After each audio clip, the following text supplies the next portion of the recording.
Dhukkubni daranyoo sombaa maali? Dhibeen daranyoo sombaa dhibee daddarbaa baakteeriyaa maayikoobakteeriyum tuberkuloosis jedhamuun nama qabudha. Dhukkubni kun kan ittiin daddarbu karaa qilleensaan namni dhibee kanaan qabame yoo qufa'u, yoo haxxifatu, akka yoo tufu, yoo waliin haasa'an baakteeriyaan qaama isaatirraa bittinnaa'u jechuudha. Harki caalaan dhibee kanaa somba miidha. Qaama sombaan alaa kamiyyuu miidhuu danda'a jechuudha. Fakkeenya xannacha sammuu, kalee, tiruu, ija, gogaa, mar'imaan, lafee qaama kamiyyuu hubuu danda'a jechuudha. Dhibeen kun umriin filatu biyya kamiyyuu keessatti kan argamu jechuudha. Hawaasa kamiyyuu kan dararaa jiru ta'uu hubanna. Dhukkubni kun ittifamuu ni danda'a bifa salphaatiin jechuudha. Akkasumas qorichaan yoo yaalamu ni fayya. Kan hin yaalamne yoo ta'e immoo hanga lubbuun ajjeesutitti kan geessu ta'a jechuudha.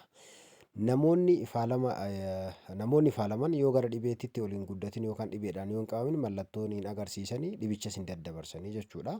Akka ragaan ibsutti akka lakkoofsa Awurooppaa bara 2022tti namoonni miliyoona 10.6 dhibee kanaan faalamanii jiru.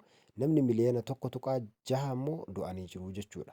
Inni kun immoo addunyaarraa sadarkaa lammaffaa dhibeewwan nama ajjeesuun taasisee jira. Mallattooleen isaa tokko kan sombaati.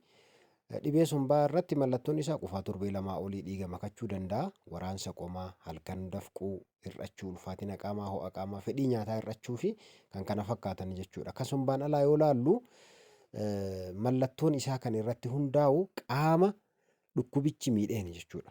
Ija yoo ta'e fakkeenya mallattoo ijaati irratti mul'ata. Gogaa yoo ta'e gogaa irratti waan biraa mul'ata. Xannacha irratti yoo ta'e xannacha irra mul'ata. Namoonni miidhaman daa'imman irra caalaa kan miidhaman daa'imman namoota dhibee sukkaaraan qabaman, namoota dhibee HIV waliin jiraatanii fi hanqina nyaataa kan qaban akkasumas namoota ittisa dhibeen isaanii sababa garaagaraatiin gadi bu'e jechuudha. Kanaaf galatoomaa ittisa isaa karaa ittiin yaalamuu fi qorannoo isaa yeroo biraa kan walii ibsinu ta'a. Galatoomaa sabskiraayib sheer gochuun dagatinaa isiniin jedha.